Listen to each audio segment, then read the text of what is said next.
What do butterflies eat? Nectar. Everyone's saying nectar. And correct. We do associate them with flowers. And they're getting their nectar from there, they're getting their primary food source, but they can be found in a number of other places. Who has been on hikes next to water courses or melting snow in the mountains and seen a number of butterflies at damp spots in the mud? Seeing a fair number of hands. So that is what we call puddling. And it's primarily a male thing. About 99 out of every 100 there will be males. I call it the tavern. And what they're doing is they're gathering salts and minerals that they can't get from flower nectar. That's his nuptial gift to the female. And she uses all those minerals to fortify her eggs. So it's his way of helping out, even though he's not going to be a dad at all. He's not going to be a father. And it can get quite numerous for those who've ever been. I think the one that's most often mentioned to me is when people go up to Mount Rainier and they'll see hundreds of the little blue butterflies up there called Anna's blues. Those put on a spectacle. But yeah, you don't have to go to the tropics. It's right here. This is Eastern Washington. This was maybe about a dozen of the 150 swallowtails of 4 different species I saw where the river kind of overflowed the road. My goal was to go up to another trailhead and I said, nope, staying here. They also feed on a number of other things. So remember, this isn't quite food so much as this helps the males to mate. And the males, we can have that discussion later, the males usually die well before the females, so that's why you occasionally find the female here. All the males are dead, now I gotta go get the minerals myself. Sometimes they'll use some rotting fruit. Now this isn't common here because we don't have a lot of native fruit sources. We have some apples and you'll occasionally see red admirals on your fallen crab apples and things like that. This is me giving the red admirals a last meal of overripe banana before I put them into my fridge for hibernation. Yes, I did. And I took them out in April and they were just fine. They overwinter as adult butterflies. Really? Yeah. Wow. So if you live in Texas, this is a great way to get butterflies. Just put, the bananas I bought went bad. Put them out in the yard. Scat is a fancy name for? Yeah. Once again, I don't care how pretty these butterflies are. They're bugs. Well, insects, but they're going to get their nutrients any way they can. Same thing, primarily a male thing. He's looking for novel ingredients, nutrients, compounds that he's going to pass on to the female. In the case of scat, they love the scat of carnivores. Easy amino acids is what they're going for. So I can be in a field of cow pies, not a butterfly on them.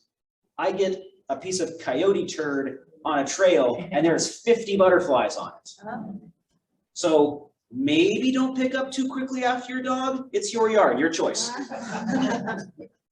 Some more unsavory things too. This is the Lorquin's admiral on a roadkill garter snake. Easy amino acids. They'll even do some more unsavory things. Anyone ever have the commas around here are really people friendly and they're dabbing you for salts. Oh. Same thing, they're going after your sweat. So now we know a bit more about what they eat, although we've confirmed here, nectar is your best bet. Because we don't have a lot of native fruits, therefore our native butterflies aren't really looking for fruit. And I'm not encouraging you to throw a whole bunch of scat into your yard. So flowers are the way to go. Next, we need to know, how do butterflies see the world so we can best arrange these nectar sources for maximum attraction? Now, I was asked by a 3rd grader, what are butterflies' superpower? Like, what is it that they do better than anything else? And as a group, they have the widest color vision of any animal. No. So you consider the entire spectrum of light out there, and there's the visible light we can see. In truth, we're kind of colorblind. So butterflies can see into the ultraviolet, as well as numerous other insects, and some of them can see into the infrared. So as a group, they have some of the widest color vision of any animal. And they use this for a number of reasons, not just communicating with each other, but flowers also have ultraviolet patterns that we can't see that kind of are like airport landing strips directing the insect to the nectar. Not just butterflies, bees use this, another number of other pollinators use this. So a black-eyed Susan, well, simplistic beauty we might think of, actually has a pattern in UV that it's using for its pollinators. We have two butterflies. This is a Cleopatra butterfly, but same applies here. We have two species of sulfurs in Washington. Really hard to tell them apart. If we can see in UV, one reflects UV and the other doesn't. Night and day to them. So imagine a color you can't even imagine. So speaking of the ultraviolet, so you're gonna want to choose colors that reflect ultraviolet. This tends to be whites, yellows, pinks, reds and blues, not so much, oranges, not so much. And then purple's already really close to ultraviolet, so that's another really good one. Purples, whites, and yellows are your ticket for butterflies. There's some exceptions. Swallowtails like red for some reason. But we'll get to that in a little bit. Next, you need to consider what kind of flower. Butterflies are like us. They're gonna try to get the biggest bang for their buck. So even though this vetch flower does offer nectar, think about how much effort the butterfly is gonna have to use, how much energy it's gonna have to use for that small reward versus a buckwheat flower that has all those nectar sources where the butterfly can just walk around, dab, dab, dab, and in that can kind of keep better lookout for predators like cats or something like, or birds. So maybe stay away from small little flowers, but they do offer benefit to butterflies. But as far as the butterflies, as far as the plants you choose, think broad-topped flowers. For example, asters are key. If your butterfly garden does not have asters in fall, what are you even doing? But even though butterflies might see a wide range of color, their detail perception is low. So you want big, bold patches of color. A passion vine flower does offer nectar, but a butterfly 20 feet away couldn't see it. So you get these big aster plants with these big swaths of color that a butterfly can see from a distance. My old house was on the border of a horse pasture, and I swear I had every woodland skipper from that horse pasture on my asters. I had 3 big aster plants, and I think I counted 80 at one time. Like I said, the numbers are here. Maybe the diversity isn't, but the number is. So whites, yellows, purples, lots of nectar sources in one place, and big patches of color. That's what we're going for here. Next, as far as the bloom is concerned, we want to prolong the bloom season. If you only offer asters, then you're only going to get butterflies in fall when they bloom, or late summer, fall. So if you want to get your summer ones, maybe you go for some mock orange. That's one of the western tiger swallowtail's favorite native nectar sources. And maybe you start off the season with some strawberries. They're a good nectar source for butterflies. If you're in eastern Washington, you might start off with some verbena. Non-native, I know, we'll go over that. Summer, butterflies love milkweed. It's not just monarchs. Monarchs use it for their caterpillars, but tons of butterflies love milkweed for nectar sources. And then in fall, rabbit brush over in the sagebrush steppe. If you were in Spokane, if you were in Yakima, Tri-Cities, rabbit brush is like your Douglas aster over here. Everything's using it in fall. So we got food covered. Water. 90% of nectar's water. Then we're gonna have to worry about water. They're fine on water. What's the next thing we need? We got the sun. Well, we're gonna try our best for the sun. Can't do anything about that. What's the next thing we need when we're caring for an animal? Shelter. That's me in the winter. This was my first butterfly garden. That's a bunch of butterfly bush in the back. Don't use butterfly bush. We'll explain why in a bit. No, I become kind of a hermit in the winter. Birds keep me sane while there's no scaled insects flying around. So some of the larger species, they'll take cover, whether it's cover from predators, cover from inclement weather. They might go under trees, shrubs, any kind of broadleafed plants that keep the wind and rain out. Some of the smaller species might duck into your forbs and grasses, your perennials. The point here, offer a variety of cover, big and small, to provide for numerous species needs. And as far as shelter from wind, consider installing a hedgerow if you have space.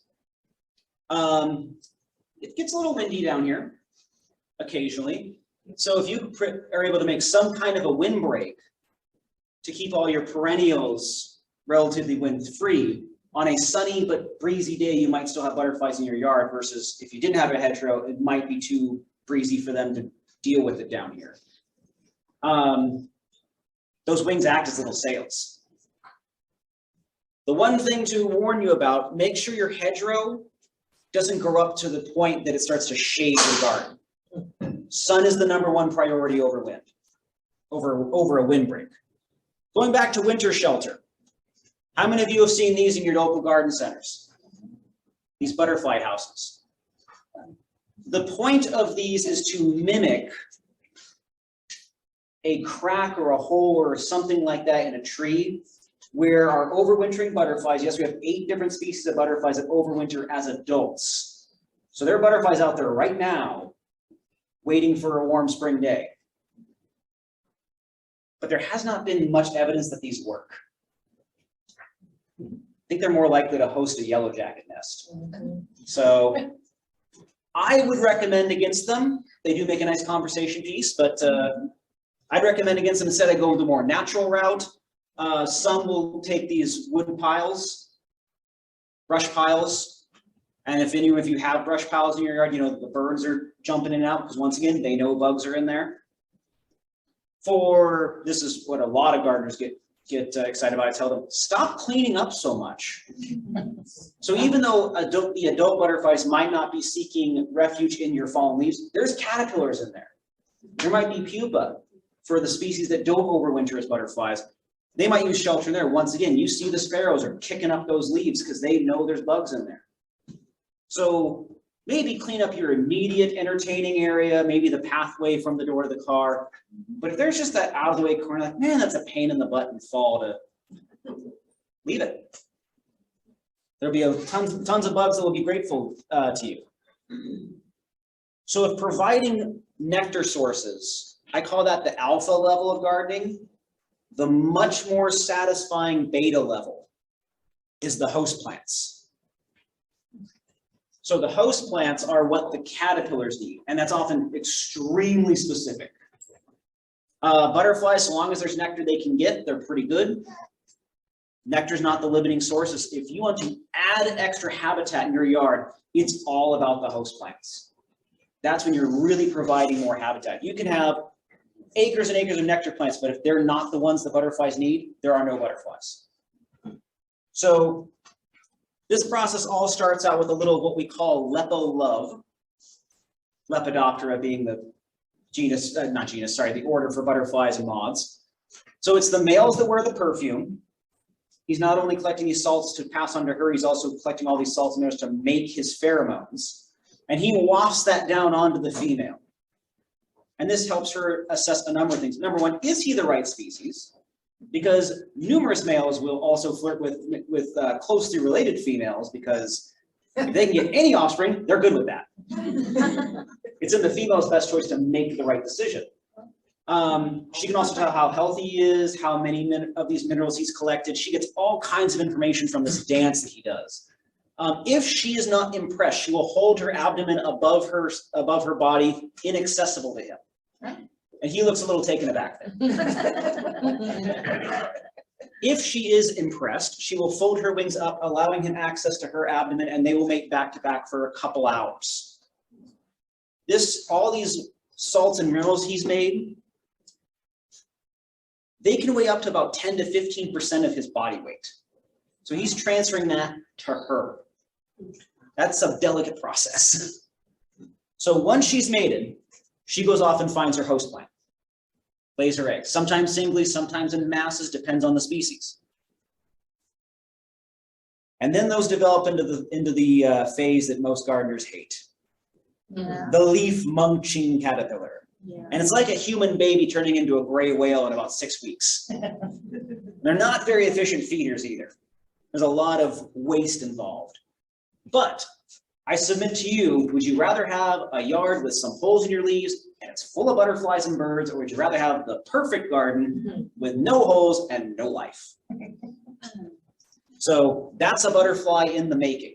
Remember that.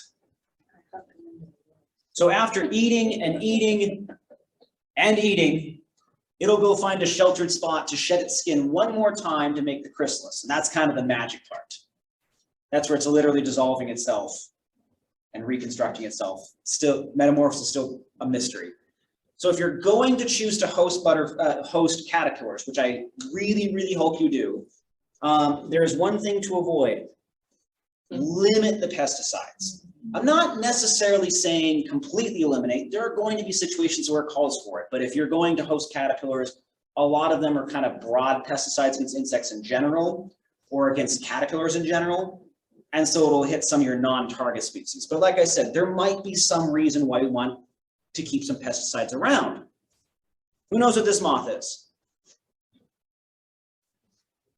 And say, is anyone from the East Coast? You know, if you're from the East Coast, you know what that one is. Has anyone ever seen these attached to trees? That's for the gypsy moth, yes. So occasionally we'll have, so I used to work for the USDA, and my job was to set out about 700 of these traps.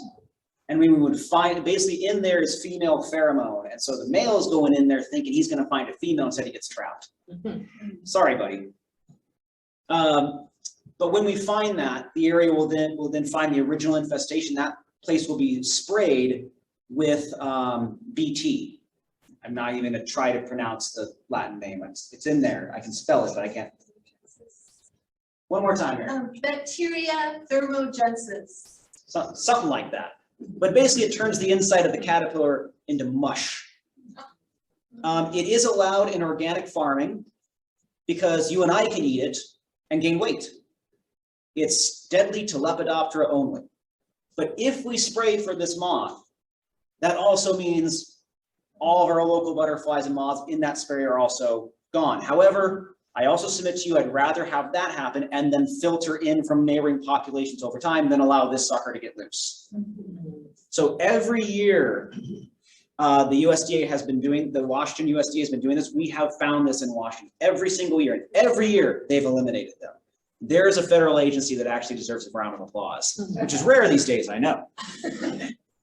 So, and it's not just alien species we need to worry about, alien insects. Sometimes it's alien plants that we might need to keep some herbicides around. We've all battled with these. Your blackberry, your Scotch broom, your ivy, and your butterfly bush. Now, why am I recommending against butterfly bush? Invasive. It has turned out to be invasive. It is aptly named. Butterflies love butterfly bush. The problem is that no butterfly uses that as a host plant. So when that gets out and spreads, that is all space that could have been taken up by host plants. I can show you fields of butterfly bush and there's only cabbage whites because they're movers. So I do recommend against butterfly bush in your yard. Now, of course, I say there's no butterfly that lays their eggs on it. Nature's adaptable.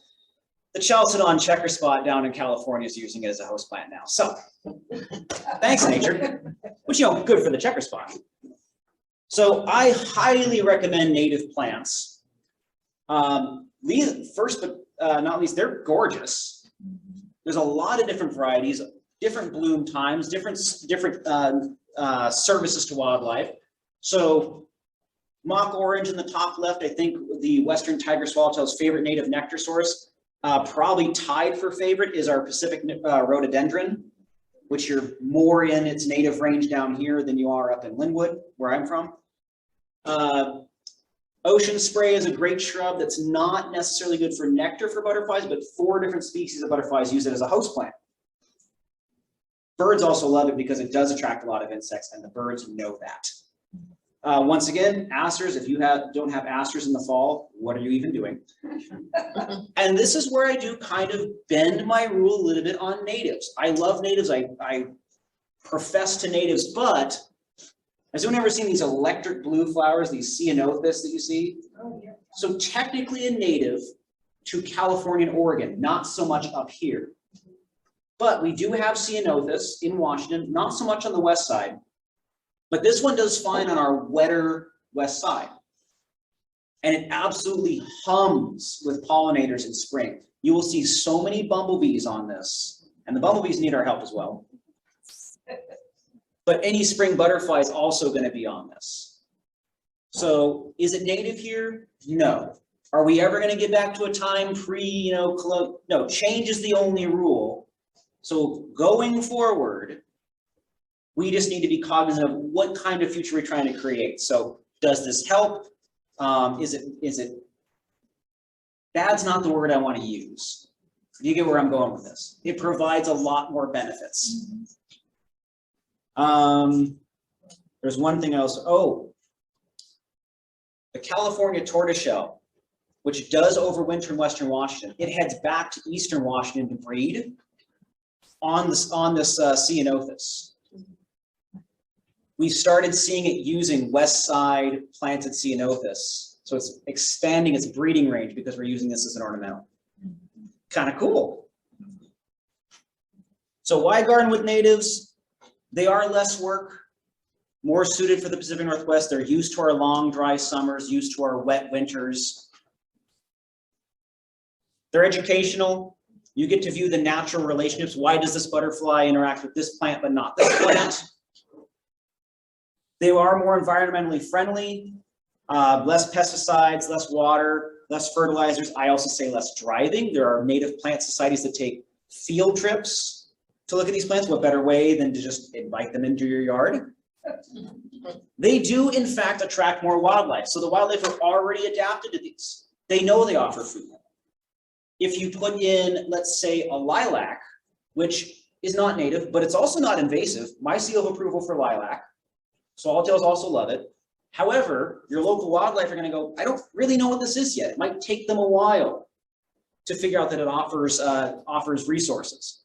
With your native plants, they know them. They're familiar with them. Last but not least, as I said, they are gorgeous. So here's some other work by Talamy. So caterpillar biomass, ignore the units. A lot more caterpillar biomass on native plants than alien plants. Quite variable, but still quite a bit more. On the right here, a generalist species is a species we think of as doing okay in a wide range of conditions. Even they do better on the native plants than the alien plants. They do better on the alien plants, sure, but or they do fine on the alien plants. We do much better on the native plants. And once again, the birds know this. So if you're also trying to get birds in your garden, native plants is the way to go. So jumping off to birds. This was the Cornell study that was released 2019, 18, something like that. But it was something like 1 in 4, 1 in 3 birds have, songbirds have disappeared since 1970. And part of this is due to the way we're managing our landscapes. There's very few caterpillars in that landscape. And our birds, by and large, they are looking for caterpillars to feed their chicks. Their chicks need soft-bodied insects. A lot of people will say, but I put suet feeders and seed feeders out in my yard. Great. Babies can't eat that, unless you're a goldfinch. Baby goldfinches do fine with that, but most baby birds need soft-bodied insects, and caterpillars fit the bill. So the more native plants you have, the more caterpillars you have, the more resources you're going to have for your songbirds as well. This is a major part missing in our suburban and urban ecosystems, our landscapes here.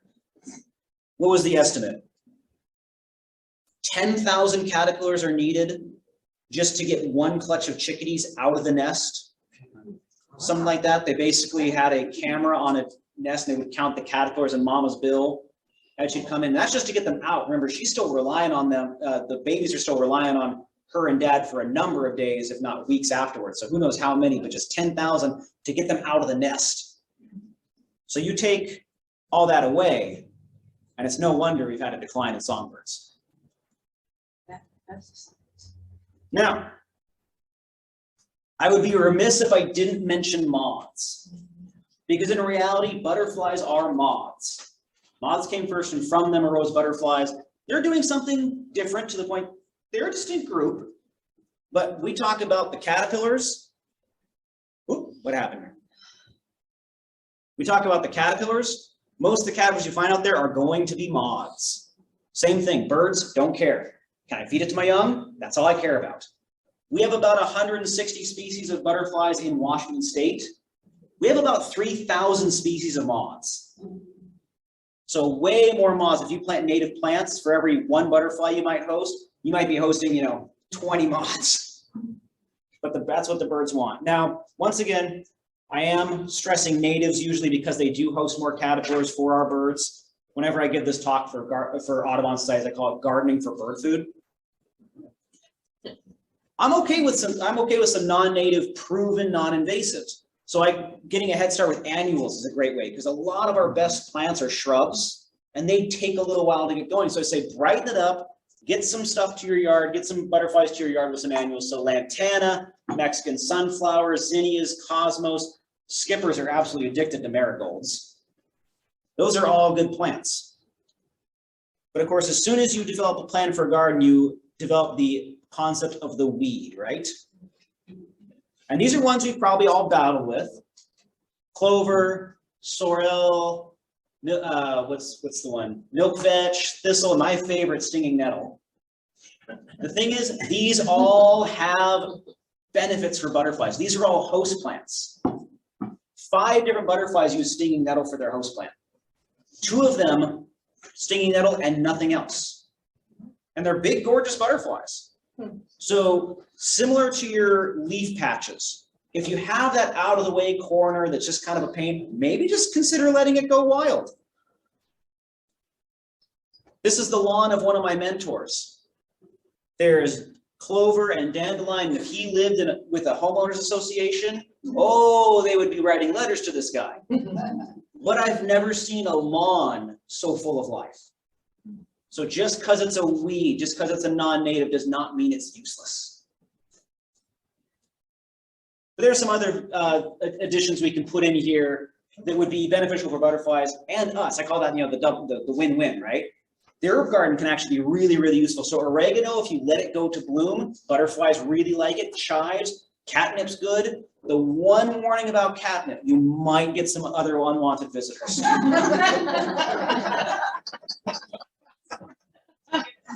So use catnip at your own risk. Lavender, I think, is one of the top ones. Put it right next to your aster plants. Once again, bumblebees also love it. Skippers love it. Great fall nectar source for lots of pollinators. And it's not just the nectar sources that these butterflies go for. A number of our herbs are also hosts. So if you want to attract Anna swallowtails, which you have a great opportunity down here, they have all but disappeared in Snohomish County. Down here with the open prairies, oh, Anna swallowtails are still plentiful. They lay their eggs on anything in the carrot family. So if you put out parsley or carrot for them, dill, they're going to use that. And you might use angelica, or there's fennel up here. Nasturtiums are a host plant for the cabbage white. And one of my favorite herbs, hops. Red admirals use that as a host. And since you're down south, gray hair streaks are also an opportunity on that. They're extremely rare up in Snohomish County, but down here much more common. So you combine all of that. Sunniest spot in your yard. Yellow, white, purple flowers. Big patches of flowers. Host plants for all these species. You should have by Washington standards, pretty happy and healthy butterfly garden. At this point, I might stop to take a few questions, because the question that invariably comes up is, okay, I've got the idea. I want specific plants. And so I've got my top 5 host plants and top 5 nectar sources, if you're interested. Yes, please. I'm hearing a lot of yes, pleases. Any questions about general butterfly gardening before I go? I'll take a couple before we move on, because I know time is a thing. How long do they live, a butterfly? I'm going to give you my favorite. Okay, the question was, how long do they live, the butterflies? I'll give you my favorite scientific answer. It depends. If you're one of the small blues, you might live only a week as an adult. Remember, they're also pupa and they're also caterpillars, so the whole insect's alive for much longer than that. If you're one of the cabbage whites around here, you might live 2 to 3 weeks. If you're a swallowtail, you might live 2 months. If you're a mourning cloak and overwinter, the adult phase might last 10 to 12 months. So it all depends on what you are and what you do with your life, pretty much. But the whole insect You is, don't wanna name them then. don't name them, and as soon they don't make good pets, because as soon as you've trained them, they're dead. We had a question in the chat, on your biomass graph. The question was, is that 1 in 4 species or 1 in 4 by biomass? 1 in 4 individuals. You were talking about the birds, right? Whatever that chart shows back, The quite a few slides, yeah. question was it this one? No, it was good. Oh, it was That one. this one. Ah! So it's not necessarily 1 in 4 birds, depending on how you want to measure it. If it's biomass, individuals, or diversity, it can drop by, I think biomass in total is like 96% is what the biomass is dropped by. Now, Douglas Talmy did this in his stomping grounds, which is, I think, Pennsylvania. So it might be different here. So if there's no other questions, we'll continue to, here are my top 5 host plants. So what the caterpillars need. This is not an exhaustive list. I sent a handout to Mary. It's on our website. It's on your website, not our website. It's on your website. And it basically consists of a number of native and non-native, approved non-native species that are fairly easy to obtain. They give you the biggest bang for your buck. These are all on there, as well as some others that might be more suitable to your yard or property or your local habitat. But my number 1 is willows. These are perfect for wet areas, but please do not plant them near any pipes, septic systems. Those roots seek out water and they can crush water pipes. So be very wary of where you are. So once again, if you have it's out of the way corner that's kind of boggy and I don't want to mow that area anymore because I have to wear boots to mow, consider planting some willows. Not only is it a host plant for mourning cloaks, tiger swallowtails, and lorquins admirals, 3 of our biggest, most distinctive butterflies, but the early season nectar source is super important for bumblebees, overwintering mourning cloaks, and hummingbirds. So early season nectar source as well as host for a number of our big distinctive butterflies. If you don't really have a wet spot, our native cherry is a really good option. Depending on the light source, it can either grow real big and tall or it can be real wide and bushy. I can't remember which one. If it has more sun, it'll do one or the other. But this is just a great overall wildlife plant. So it's a host plant for a number of butterflies. It offers spring nectar. And then if you want the birds, it provides the fruit in the fall. If someone says, I only have a 1/4 acre yard, what's the one tree I can get away with planting? I'd say plant cherry. If I had to choose one tree, it'd be cherry, our native cherry. Not your ornamental cherries, not your big Bing cherries. Prunus marginata, things called bitter cherry. This one's a little bit controversial. But once again, if you have that kind of green belt area you want to let go wild, there are 2 butterflies that only use this and nothing else. If this were to go away, those butterflies would go away. But there's 5 in total in Western Washington. I've heard it can do decently well in large pots if you want to try to contain it. One thing my friend does is she just intersperses it within her perennial bed. So you have one spike of stinging nettle up here. And honestly, if you've raised as many butterflies as I had off this, the stings are now just a minor nuisance. And I think people are going to respect stinging nettle barrier than any wooden fence, my opinion. Red oyster dogwood is a great one for our echo blues. It's this little blue butterfly, which you'll meet a little later. It's our first sign of spring. It's the first butterfly around here that emerges from the chrysalis, but it cannot survive freezing temperatures. So once you see them out as adults, they have made an all or nothing bet that spring is here. If they chose wrong, they freeze and they're done. Sounds sad, but they're usually right. The berries are eaten by birds and other wildlife as well, and those red twigs make kind of some nice color in winter. If you want something a little bit different, let's see, what did I say? Best in wet areas without room to spread, same thing, kind of its counterpart, which is also good, is hardhack. This is one that can actually compete with blackberries. So if you have a blackberry issue, these will grow thick and you do need enough room for them to spread, but they do much the same thing as redwoods or dogwood does for wildlife. Echoazures also use it as a host plant, but so do Lorquin's admirals. These spikes are kind of reminiscent of butterfly bush. Lots of butterflies use it for nectar sources, bees, and I think the common yellowthroat, a kind of warbler, I think this might be its favorite plant to nest in. If you've got a more dry area, ocean spray is the way to go. So big copious amounts of blooms, you can see why it got its name. It's kind of like a foaming wave or something like that. Great plant to attract insects in general, like small pollinators, and birds know this. They're in and out of here all over the place trying to get these insects. So not that good for adult butterflies as far as nectaring sources, but this is a host plant for 4 different kinds of butterflies. And yeah, good for dry and disturbed sites, real hardy plant. So as far as my top 5 nectar sources for the adults, we're moving beyond caterpillars here. You saw this one coming. The must-have fall nectar source: skippers, red admirals, pine whites.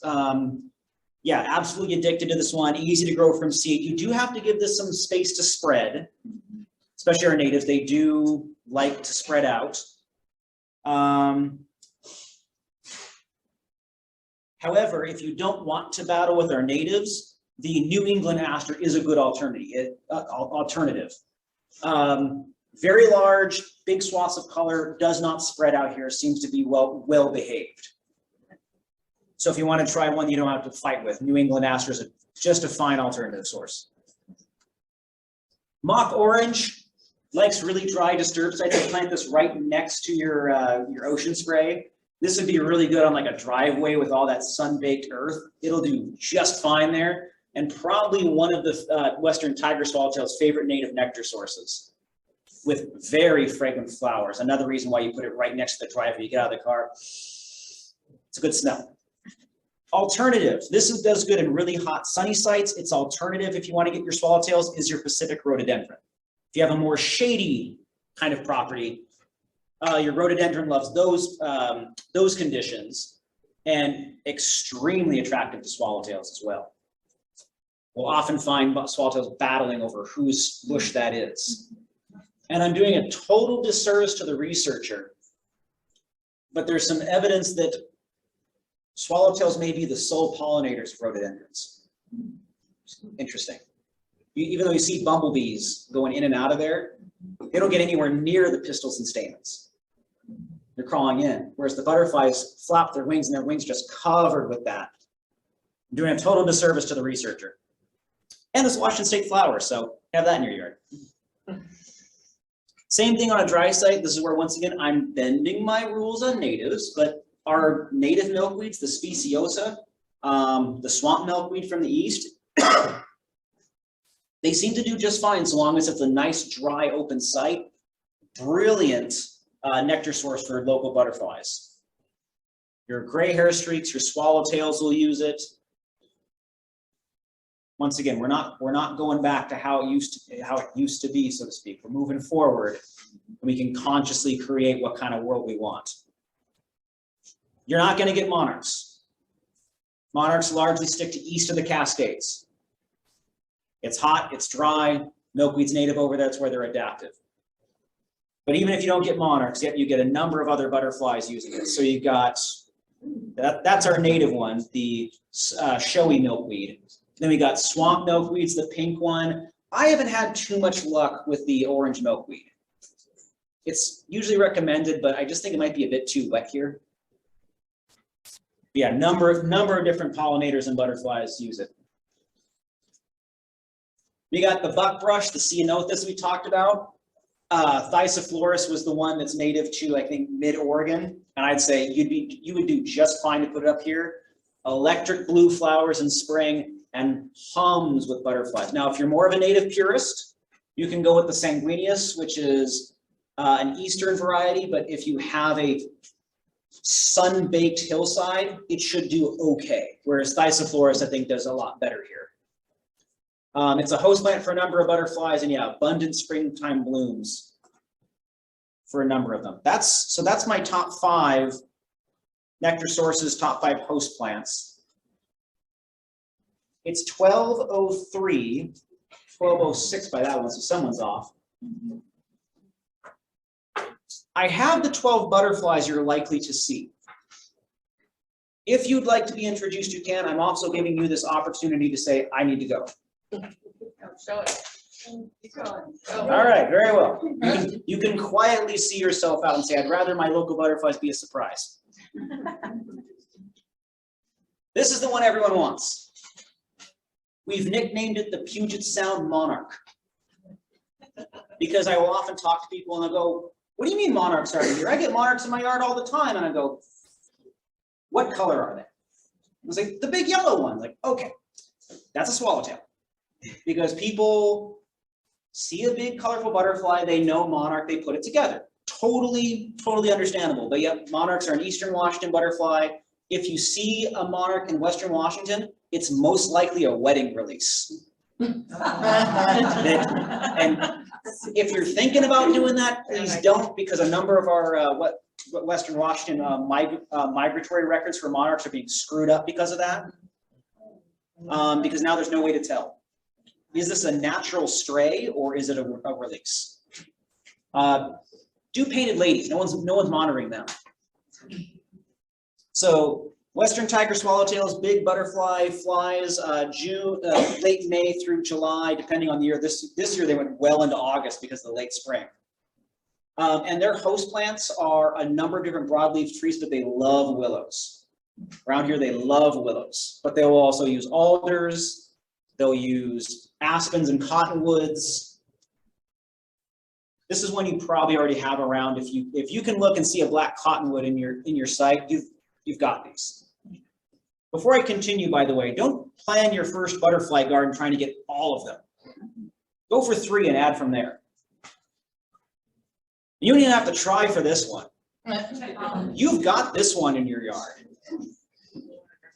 Now, I will say that this list is kind of more curtailed to my neck of the woods, like Seattle area, suburban and urban yards. Out here, like I said, you're going to get butterflies down here that I don't get.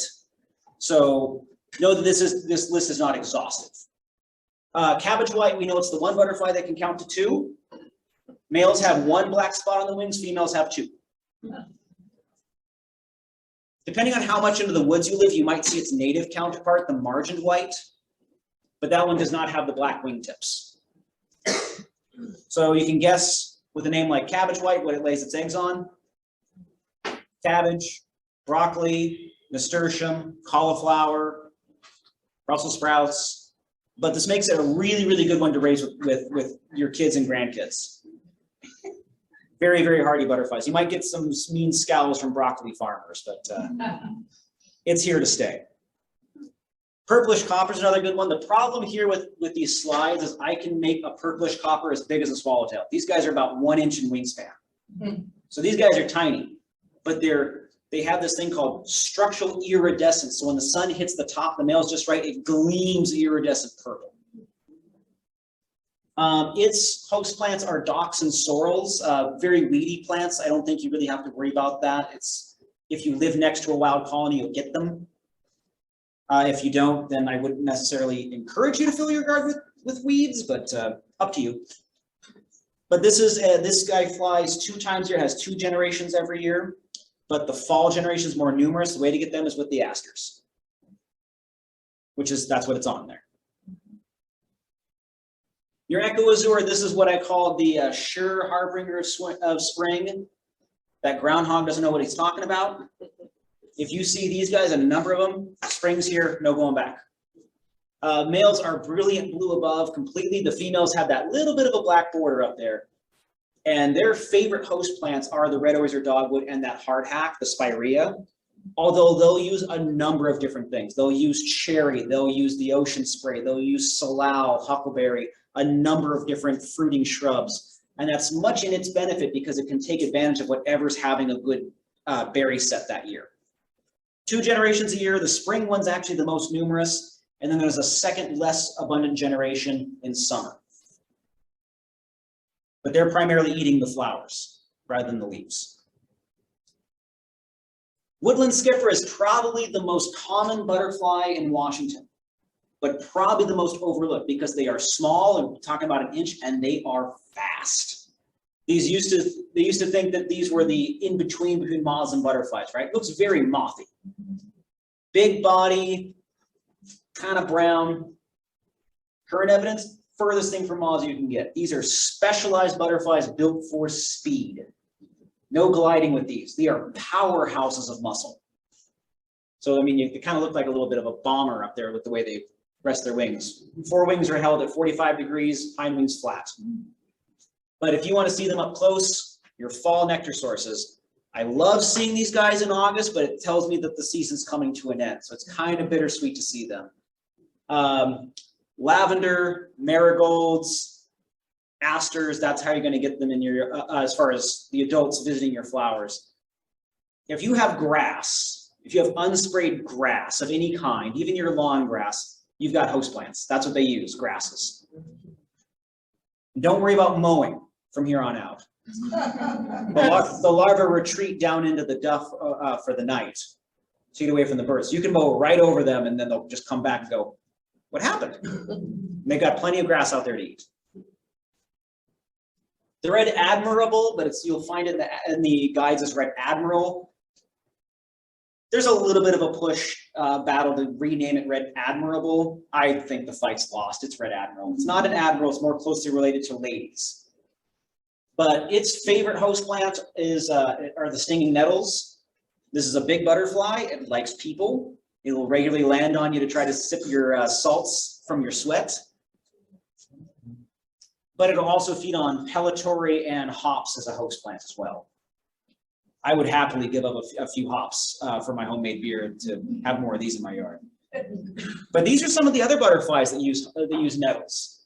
So we got the West Coast lady up in the upper right, satyr comma upper left, and the Milbert's tortoiseshell, also called the fire rim tortoiseshell, on the lower left. Isn't that gorgeous? That's a native. You don't have to go down to the tropics to see that. That's ours. And the Milbert's tortoiseshells do this thing called gang feeding, where they all eat together. So a bunch of spiky caterpillars looking bigger than they are on a stinging plant. That's a pretty good defense. The satyr comma and the Milbert's tortoiseshell use nothing but stinging nettle. That's all they use. You may see a morning cloak in your yard. They do have better years than others. This last year was a good year. They're not really the biggest nectar fans. I think that's about the only time I've ever seen them on a flower in my garden was on the purple cone flower. Also another non-native approved plant, by the way. They are more of a fan of like sapsucker holes, broken branches that are bleeding sap in spring. That's where they're getting their sugar. The other flower they'll go for are the willow catkins. They're also their host plant. And that's the larva.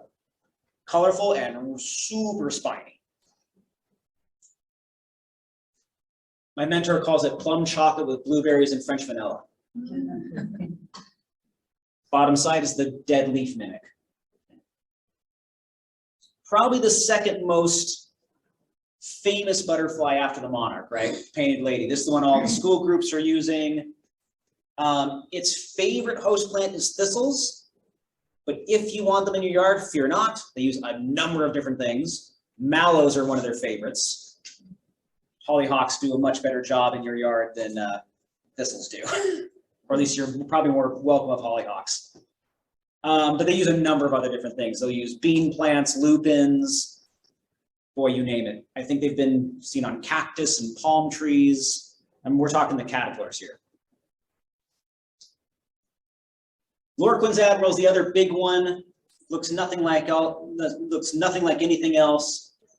It's a true admiral, not like the red admiral. The larvae go for the bird poop mimic. They're trying to look like bird poop. Same with the chrysalis there. You will rarely see these guys in abundance. They're territorial. So a male will maintain a territory and chase anything out, including you. Also not the biggest fan of flowers. I see them more on sap. This one was actually feeding off of aphid honeydew off a birch tree in my yard. What else do I want to say about these guys? Oh, the host plant, willows. Willows, cherry, ocean spray. Hardhack, number of trees, but their favorites are willows. And there are some other common butterflies you might see around here. So the Anna's swallowtail, I only kind of mention here when I'm doing a presentation up in Seattle. You should get Anna's swallowtails in your area. That's the top right one there. Anything in the carrot family plant is what it uses as a host. Pine whites, its host plants are Douglas fir. Pretty sure that's all Douglas fir out there. The problem is they spend a lot of time up in the canopy. So in August, look up, and if you see this butterfly just floating up there, that's a pine white. You use asters to bring it down. Melita crescents are much more likely up down here than up in my yard. They are strictly thistle feeders. So if you have kind of like a weedy field over there, you might get some of them from the thistles coming into your yard for your asters. Brown elephant would be a counterpart to the Echoazure flying about the same time. They feed on huckleberries, salal, a number of berry plants. Certainly not going on a calendar anytime soon, but it's charming is what I call it. And the middle one is a cedar hairstreak. It's all about habitat there. You might have a cedar tree in your yard, but one cedar tree does not cedar hairstreak habitat make. They really stick to forests full of that stuff. But if you live next to a cedar forest, you might get them coming into your yard in June. For people that are looking for resources, I'm looking at the next slide and I see where I screwed up. I was like, did I change the book or not? I didn't, I forgot. I will do that when I get home. So Butterflies of Cascadia, that is the old version by Robert Pyle. He's kind of our local butterfly guru. He has version 2, so I brought it just in case I forgot. It's called Butterflies of the Pacific Northwest. It's by Pyle and Caitlin Labar. But this is kind of your butterfly Bible. This is how you intimately learn your butterflies before you ever see them. And it has all their host plants, their favorite nectar sources, what time they fly, and a little bit about butterfly gardening in there. Butterflies and butterfly gardening in the Pacific Northwest is good. The information's good. There's a few misidentifications in the photos. It's okay. Attracting Butterflies and Hummingbirds to Your Backyard by Sally Roth. This is more, all the plant suggestions are more East Coast, but the concepts apply here. Remember, East Coast only gets one hummingbird, so take that, East Coast.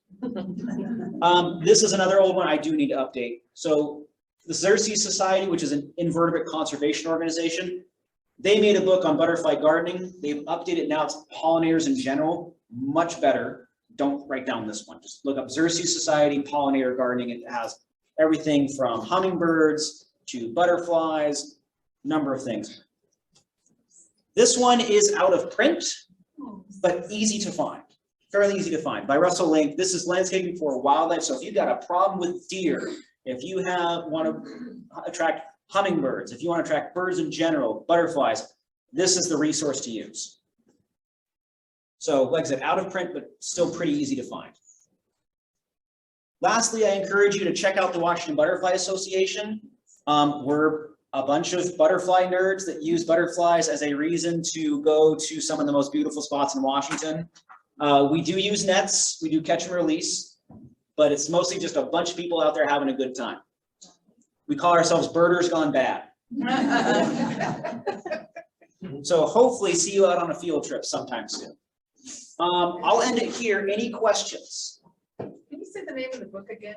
Which one? The one that we should, the new version of the one you have there. Oh, and you're free to come up and take a look at it. It's just called Butterflies of the Pacific Northwest by Pyle, P-Y-L-E, and Labar, L-A-B-I-B-A-R.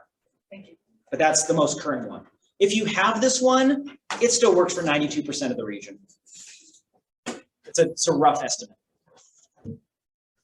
Chat question. Chat question. Any of the books have blogs in them?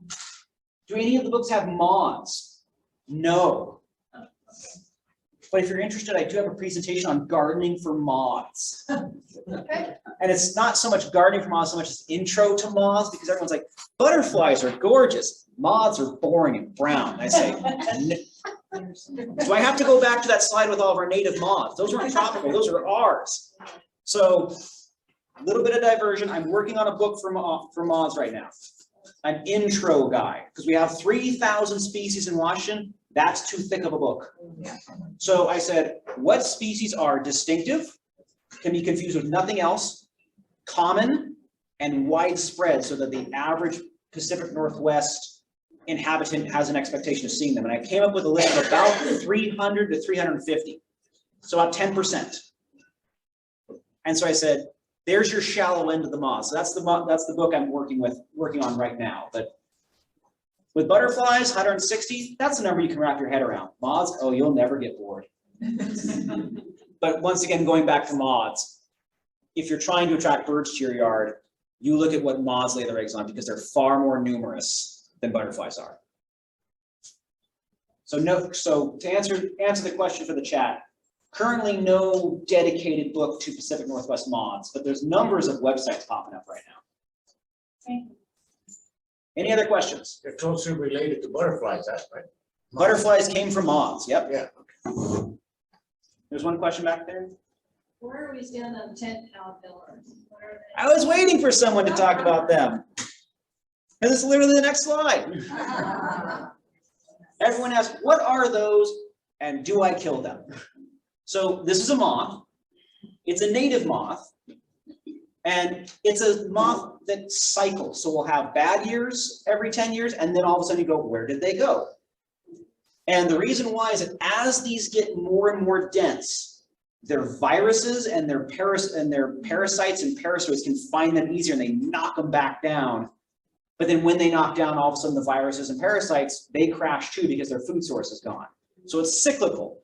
So the ones hanging at the bottom here, those were killed by a virus. They're done. Does everyone see all the white spots on that left side? Those are tachinid fly eggs. So that the fly lays an egg on the caterpillar's face, and that larva will burrow inside that caterpillar and eat it alive. Now you say ew. You say ew, but how many of you have looked at your cherry trees and gone like, oh God, they're everywhere. Won't someone do something? The tachinid flies are on it. So native moth, our local trees can survive some defoliation. Perhaps if you have a tree that has a fungal infection or a virus, or maybe is heat stressed, water stressed, maybe these guys would be the coup de grace that would take it out. But our native trees are pretty resistant to this. I call this an aesthetic pest. It doesn't look good, but it's not going to hurt anything. But if you guys want to take it out, I support it. You are not going to take this moth out by making your yard look nice. There's your tent caterpillar. Now I should have included a picture of the adult, but imagine a fuzzy teddy bear with wings. And that's what the moth looks like. It's a charming little moth. Pretty much the only bird that could take these guys out was the cuckoo, was the yellow-billed cuckoo that used to live in southeast Washington, but it's been extricated in the last 50 years. But starlings are starting to take up the role here. Starlings will eat them. 1 point for starlings. Sterling. Thinking to yourself, I never wanted starlings in my yard before, but now, any other questions? Does that answer your question on what tent caterpillars are? Okay. So I am open